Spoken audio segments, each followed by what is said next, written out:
Hello, everybody, and welcome back to the fourth conversation on day one of the Mining Indaba here at Cape Town. It is a massive event, and the energy is certainly palpable in the room.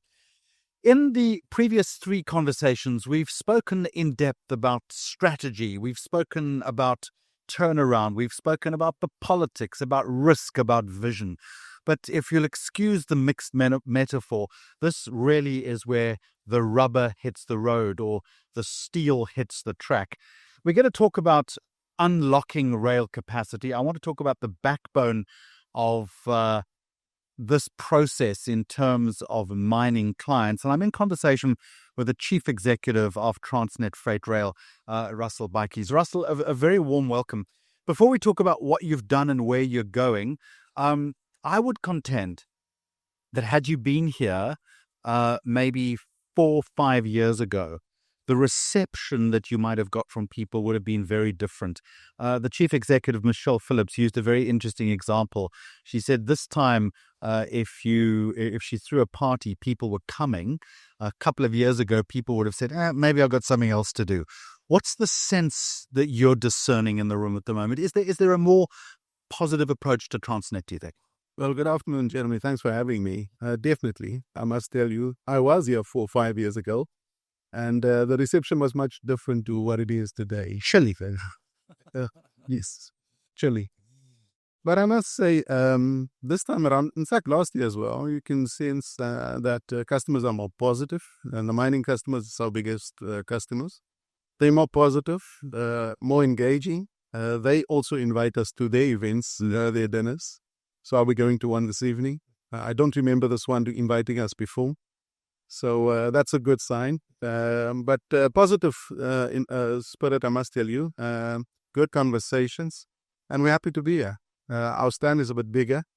I was just talking about the display that we have here. Looks nice, doesn't it? It looks very nice, I must say. And we're really positive. The organization is positive. All of us are positive, and we're moving in the right direction. It's taken a lot of hard work, as we've heard from previous conversations. From your perspective, as the person who's orchestrating the big turnaround as far as Transnet Freight Rail is concerned, where, in your opinion, does rail recovery currently stand? Well, we have a long way to go, but you can see, from where we came from, the record numbers that we did before, we still have a long way to go. But some of the commodities really improving very nicely. Coal, you would have seen the RBCT results, another 10% improvement. Iron ore will see some good improvement in terms of rail volumes there, I think between 5 and 6% this year, which is quite an achievement if you look at the things that we still need to do from an infrastructure point of view. There's still a lot of work ahead on both the coal and the iron ore line in terms of recovering the infrastructure and fixing the infrastructure. So, I would say that we've been sweating the assets and getting more out of what we currently have. We've injected some locos on the coal line, but for the rest of it, it's really sweating and being more agile, making more plans. Manganese, probably best ever number this year from an export point of view. And I think for us on the magnetite and chrome space, also some good improvements. Also, probably top 5 or top 3 in terms of best annual numbers. But we have a long way to go. I think we'd be fooling ourselves if we say we've arrived. On the coal, customers want more. On iron ore, they want more.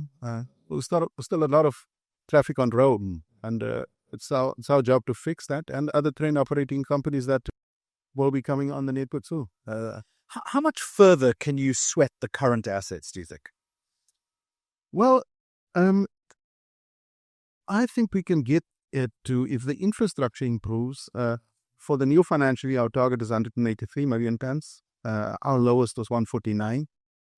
And you can never say, I think this is a mistake that we've made before. In our space, you always look for opportunities to increase. So I wouldn't put a limit on that, Jen. You always look for innovative ways to do things better. But I think currently what Trump is indicating is what our target is about the limit that we can get. But again, that's open for discussion. You come with new ideas, you run longer trains, you run heavier trains, and that way you can also increase the tariff. So I'm not too bothered about we've reached the limit. I think we must keep looking for opportunities just to do more and more. But the work on the network still has to be done if we are to see meaningful improvement. And I think the other train operators will also add to the volumes that we are in. But for me, it's about those incremental steps, increasing, not trying to get things perfect, about making progress all the time. And I think we've been doing that. I think coal probably next year we can get between 60 and 65 million tons without meaningful work still being done in terms of the signaling. Signaling is in progress, but I think it will probably only come towards the end of the year. But we're still confident that for the RBCT financial year, we can get between 60 and 65 million tons. Well, I want to circle back to signaling in just a moment, but you talk about your entire progressive argument is predicated on infrastructure, either infrastructure build or infrastructure repair. Where specifically is the deficit, Russell, and where do you need to start prioritizing? Well, the network is now with Trim. So from a prioritization point of view, a lot of focus is on the coal line and the ore line. If you look at where we were at our peak as Transnet Freight Rail, 226 million tons, and you compare that to where we are today, most of the volumes that we've lost are on the coal line, and then also a little bit on the ore line, and then general freight. So the approach that we follow is to see, okay, you've done it before, and retrace your steps and see where have we lost the volumes, and how can we get some of those volumes back faster. So when you retrace the steps, give me an example. So you need to say, okay, on the coal line, we did before 77 million tons. And what did we do last year? What were the elements that lost us the volume? So where did you cancel trains and what did you cancel trains for? And then you say, okay, what can we do about this element? So if it's a local issue, you say, okay, we've got a shortage of capacity, and that's why we made the decision to inject of these new 23Es to increase our capacity. So you look at where the gaps are, what did you do before, and what has changed in that mix, and you try and solve for those problems, and that then gives you the ability to then do increased volumes on what you did the previous year. How quickly can you solve when you identify a weak spot or a weak link? Well, the infrastructure is going to take long. The locals for us, I mean, T has done some fantastic work in building the locals for us. We're going to deploy this year, I think, will be a record number of locals that they give us, the new boats. But we're going to deploy in total 102 new 23s, and we've done those. That would be in effect over a period of 3 years that we've injected the new locals. But I think on the infrastructure side specifically, what you have to bear in mind is that you have to recover and fix the network while you're running trains. So you have like a 10-day maintenance window, and next year or this current year, next financial year, we'll have 2 10-day windows. But that's really all the time that you do have. It's astonishing. 10 days, nothing is happening, and you've got to work really quickly. Yes, and you've got limited machines, and you have to use those machines all over the place. So that makes it difficult. So it's like fixing the car while the car is moving. So that's really the problem that we have. You can't stop everything and say, let's fix the network for the next month or 2 or 3 months. You have to do it on... You must be getting better at it. Well, I think Trim is doing a good job. You can see the quality of the network on the ore line has improved. We're seeing more stability on the coal line. From our point of view, what we do is, to your question earlier, we looked at our resources and where we can sweat them better. So we've deployed some additional resources to the coal line, to the ore line, because we see, okay, these are the low-hanging fruit. If we inject more locals and more people in those areas, we can get more volumes. So we've got this people optimization project where we look at where we are overcapacitated, and then we say, where are we undercapacitated? And then we move people to areas where we need them. We also have the issue of our financial situation. So you also have to be smart in terms of how do you spend your money. So you can't just employ more and more people. You need to be smart about also your expenditure. And that's why you decided to say, let's optimize and say, move people from this area to this area so that we can get more volumes and run more trains in these areas. And the same goes for our wagons and locos. Instead of building more and more new ones, we say, if we switch them, if we move them from this area to that area, we can get better volumes and better income. And that's been working for us. So give me an example of where you have re-optimized, where you have moved people and the difference that you've made quantifiably. Are you able to do that?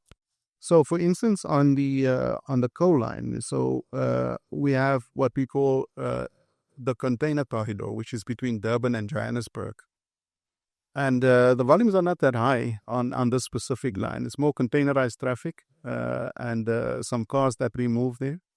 And we moved, I think, 104 people from that area to the coal line. And that's why you've seen the increase in the coal volumes. So coal moved, for instance, from 52 million tons last year to 56.8 million tons the year that's just finished. So those sorts of things are what we're doing to make sure that we create capacity internally without having to employ more people. It's just working smarter with the existing resources that we have. How difficult is it to set corridor priorities?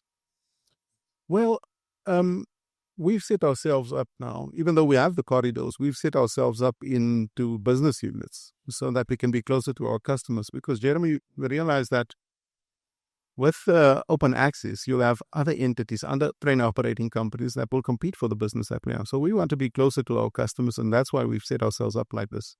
So in each of these corridors that you referred to, we look at what are the commodities that we're good at.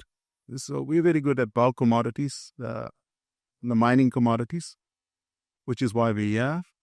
And we then say, how in each of these corridors, how do we prioritize this and make sure we bank the volumes on these ones?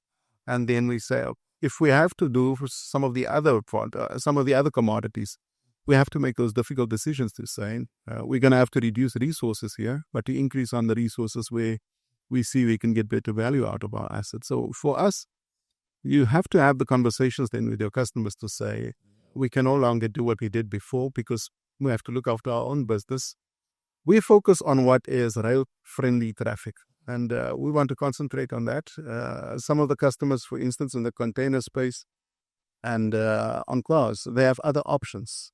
But iron ore coming down from the Northern Cape to the port of Saldanha, they don't really have a lot of options. So we have to make sure that we have capacity for that because it doesn't make financial sense to move that on the road.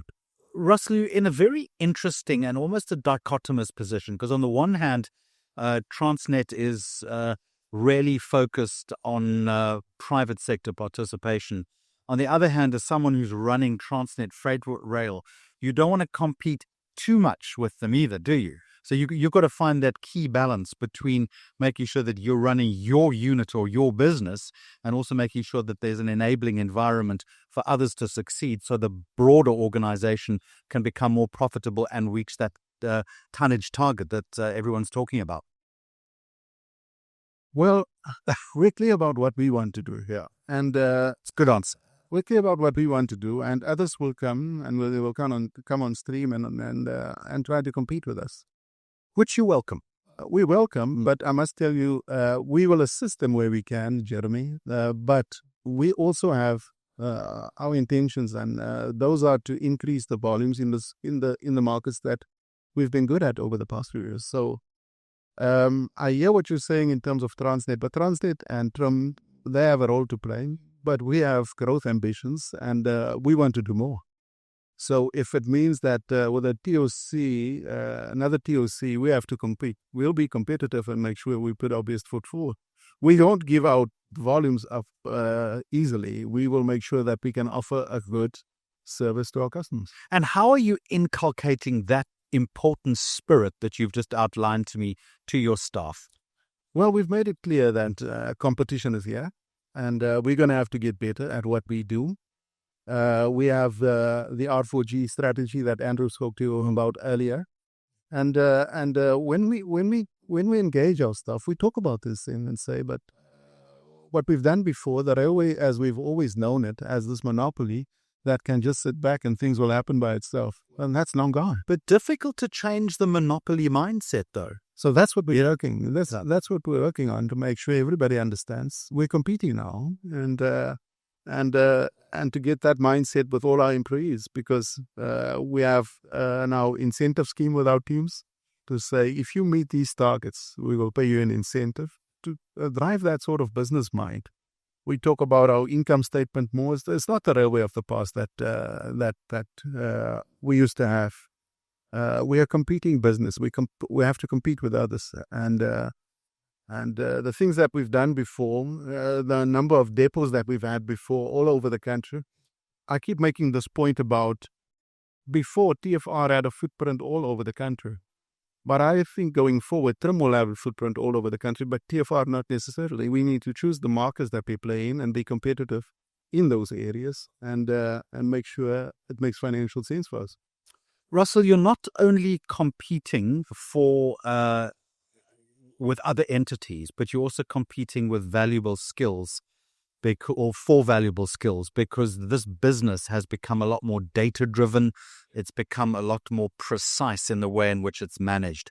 Are you finding the right people?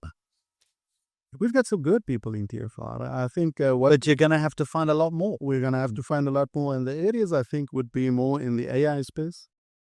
Because what we've seen, and we're doing a lot of benchmarking, Jeremy, with Class 1 railways in the US to see what are they doing, what sort of technology they're using, and that's what we need to do going forward. The use of technology will make that we use the assets that we have even better. So, for instance, it will help you to adjust the maintenance plans that you have. Right now, our maintenance is based on time, and what the US railways, Class 1 railways are doing is condition-based. So we in fact, on our locos and wagons... Explain the difference to me. So time-based is if you say every year the locomotive must come in for a service. But if you do condition-based, it might say after a year, the loco still looks fine. You can bring it in when we see there's real deterioration, and then we can say, okay. And that's sweating an asset, right? That's sweating an asset, yeah, because you pay less for maintenance, but also it keeps you safe. So if you have to bring in the loco after a year, that if the system picks up an issue after 6 months, it will tell you, stop the loco, there's something we picked up, and come and fix it. So those are the sort of skills that we need going forward as we modernize and transform our railway. There's a lot of interesting technology out there. And the way that we've done things in the past with the wheel tapper, tapping the wheel with the hammer, those times are gone. We need to move on and catch up with technology. Tell me a little bit about how you're factoring artificial intelligence into all of this. What key short-term role do you think AI is playing? So specifically on maintenance, so we've gone out in the market where we want to use AI to take high-speed photos on 6 areas in the country and then compare what the state of rolling stock. So a wagon passing a specific point, taking high-speed pictures and comparing it to an ideal state, and then telling us there's something wrong with the wagon, stop it, so that you don't only... And it's instant solution in real time, right? Instant solution. This is technology that is available elsewhere in the world, and we want to move to that so that you can get that real-time information and prevent serious incidents and also improve efficiency. So that's what we have to go for. So the railway, for me, is not just about... We cannot keep recovering volumes. We also have to take the railways forward in South Africa and catch up with the rest of the world. Talk to me a little bit about managing customer expectations, because you've said to me yourself that improvements at this early stage in the recovery journey is a little patchy at times. Is it becoming, and again, you've also said that there is a greater degree of customer empathy as far as Transnet is concerned, but is it difficult to manage those expectations, particularly often when their bottom line is at stake? And how do you do it if that is an issue? I think sometimes you have difficult conversations, but I think that's in any industry like that. But we have in our teams, in our corridors, in our business units, we have what we call channel optimization teams, where we have a monthly meeting with them, looking at the performance, looking at what initiatives we have, and we're realistic about the expectations. And I think because we have this open communication with our customers, they're also realistic about their expectations and our growth to meet those expectations. So it's not as if they want us to reach the numbers that we did within the next year. They can see what are the initiatives and how much volume that will unlock. And we track those to say if this thing is supposed to be done by the end of September, we must give monthly progress, how we're doing in terms of that. But channel optimization team also looks at the entire value chain. So it's not just the rail. It's also on their side what efficiencies they can work at. It's on the port, the offloading, it's on the loading point. And those are good conversations that we have about where are we having deviations and where are the areas that we can improve upon. And typically, where might a deviation occur? So, for instance, if you have a speed restriction on the line that causes you to run slower on the track, then the trim team will say, we're working on this, we'll have this fixed by this time. If we have a shortage of locomotive or wagons, then from Transnet Engineering, they will say they're working on this plan and they will increase that. If the mine has a specific issue with loading equipment, they would say they're working on this, or the port would say they have a specific equipment that must go out for maintenance. But it's continuous conversations. I think what makes it easier, Jeremy, is the fact that we talk to them all the time. And I think it's a major departure from what we did before, and what they were complaining about is that we never engage them.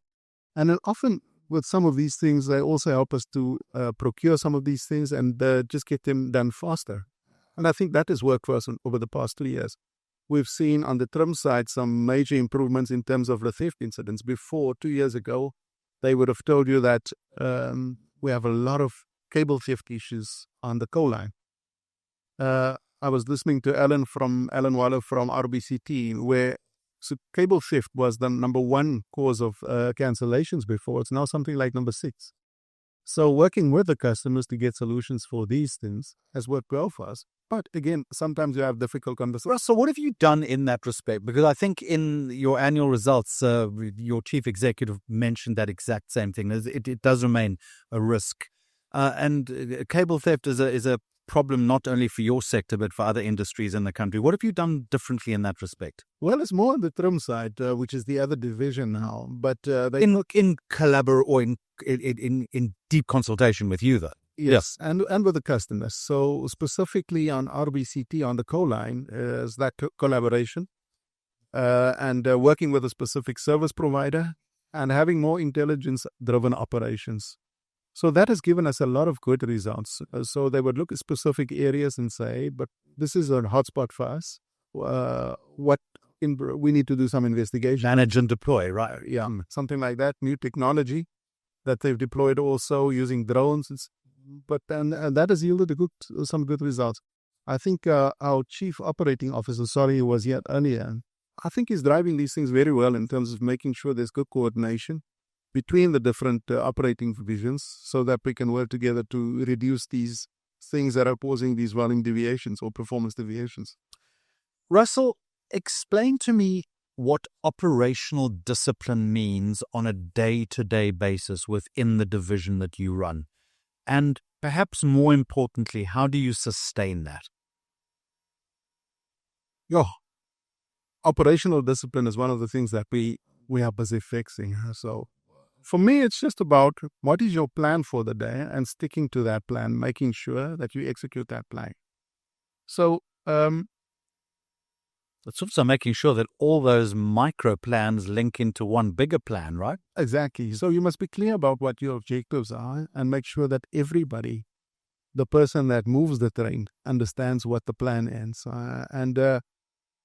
Jeremy, I must be honest with you, we still have some work to do in terms of that because we deviate from the plan. But be clear about what we need to get that right. So we want to move to a point, and it might not be in the next few months, it might take us some time, but we want to move to a scheduled rail Redmond. You would know that in the past, you can say to yourself, the train passes here 11 o'clock every day. So tomorrow you can come and have a look, 11 o'clock. And we're not there. It's the clockwork strategy, yeah. And we're not there yet. So that's what How we want close are you to that? You're still far from that. You have to fix the network for that because you have to have a predictable service. But in your mind, what, a year, 2 years, 5 years? What would you like? So what we're busy with now, let me answer it differently. So our plans are based on, or the current train plans are based on the ideal network. So what we want to do now is to use AI to adapt the plans so that you take into consideration the actual realities that you have on the network and adjust the plan according to, so that you can say to your operational team, this is the adjustable plan, this is the plan that you mean to stick to. But what we've been doing up until now is to say to them, this is the ideal plan, you have to stick to that plan, but it's impossible to stick to that because you have the network issues. So that's what the other use that we want to get for AI. So operational discipline, we still have a long way to go in terms of that. But I think for us on a daily basis is, what are the commitments that we have for today? Making sure that we deliver on those commitments, and then you take it the next day. And all of those plans feed into the total TFR plan for a specific day. And then we say, this is our target for today. You have to achieve that to make sure that you meet all your volume commitments. And that then feeds into the weekly plan and the monthly plan. So that's effective. So apart from the big tonnage measure, which is the goal that you've set yourself, and or 250 by 2030, I think, how do you measure on a smaller scale those efficiency improvements that you referred to? Because it can be 1,000 points of light.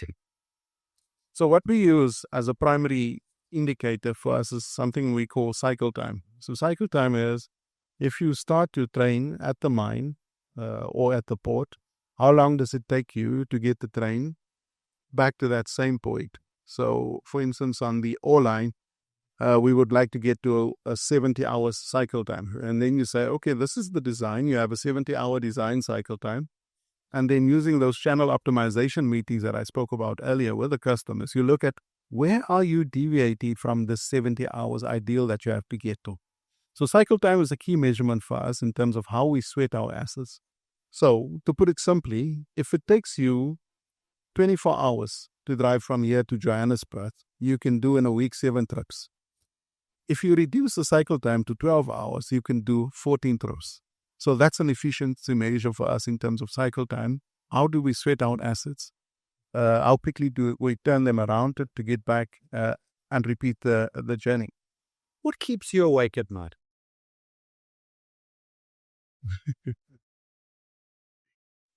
Oh, that's a difficult question. I see people ask these questions all the time.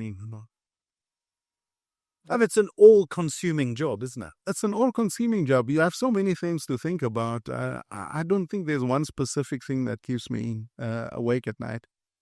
But that does not mean that I'm not concerned about a few things. I mean, we want to grow faster than we've been growing.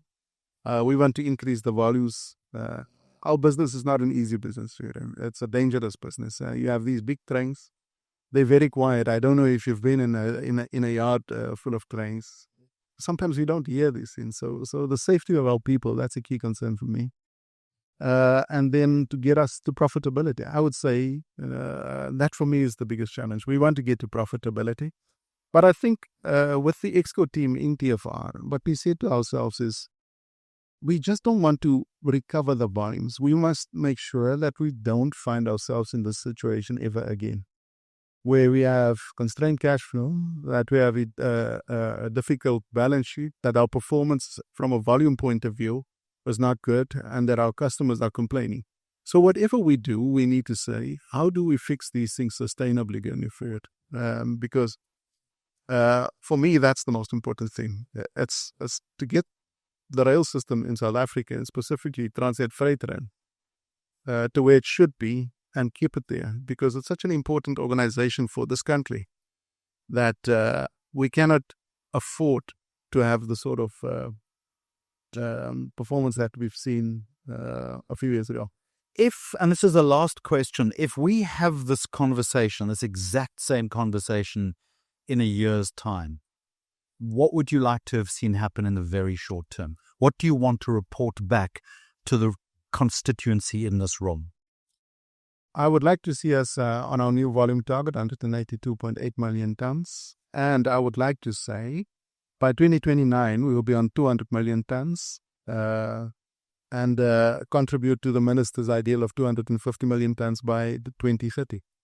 So coal, we want to see on 65 million tons. I can see the general manager for coal is standing here and he's celebrating. And then iron ore, I would say plus 55, taking into consideration what we need to do from a maintenance point of view. Jeremy, we are excited. We are positive. We want to increase the volumes. We want to make sure that Transnet plays its role in South African economy. And I must tell you, the optimism that we have in the organization, not just as a management team, but everybody in TFR, you can feel the excitement. You can see the culture has changed. The people are positive, and that excites me, and that makes me sleep at night. Thank you very much indeed. In conversation there with Russel Baatjies, Chief Executive Officer, Transnet Freight Rail. We've done 4 big interviews on day 1 of the Mining and Indaba here in Cape Town. And over the next 2 days, there will be a lot more to follow. Thank you for watching.